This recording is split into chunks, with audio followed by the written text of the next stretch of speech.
si vous écoutiez l'hymne des vastes cieux, que vous croyez silencieux, la lune et le soleil, les étoiles sereines, les champs, les montagnes, la mer, les oiseaux qu'il se plaît soutenir dans l'air, comme les larves souterraines, tout murmure un cantique ineffable au Seigneur. La foudre éclate en son honneur, et la multitude des anges ne se lasse jamais d'entonner ses louanges.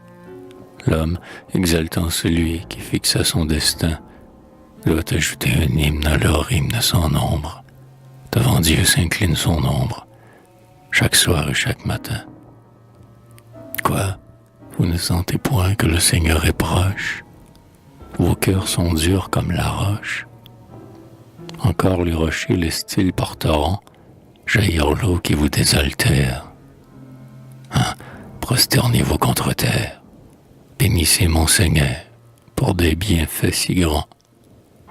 Il éleva les cieux sans colonne visible, clair et poli, de plus en plus inaccessible, et l'un dans l'autre enveloppé.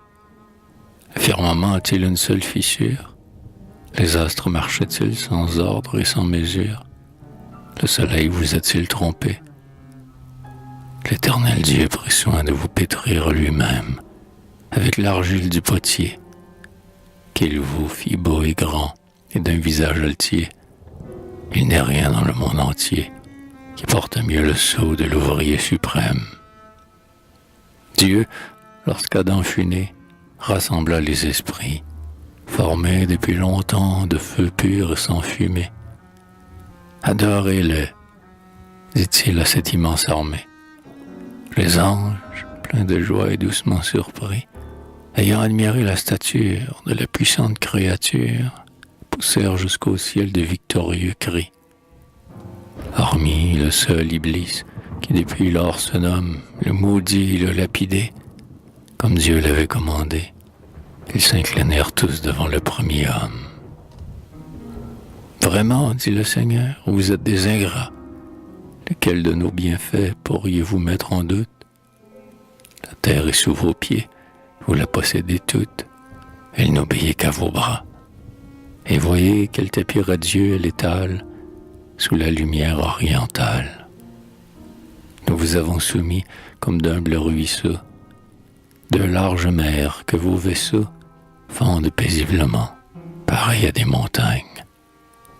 Lequel de nos bienfaits oseriez-vous nier? Regardez les beaux fruits du noble bananier, les blondes vagues des campagnes, les palmiers touffus, les grands oliviers, le trèfle rose et les vignes. Ce sont là de merveilleux signes, ô mes peuples, si vous saviez. Ceci ne vous fait-il pas croire? J'ai mis après le jour la nuit comme un repos. Je donne l'herbe tendre et fraîche à vos troupeaux, dont le lait est si doux à boire.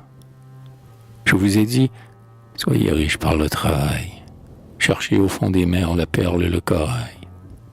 Un des meilleurs, parmi les biens qu'on vous accorde, est le vent précurseur de ma miséricorde, ce qu'il me plaît de faire abondamment pleuvoir.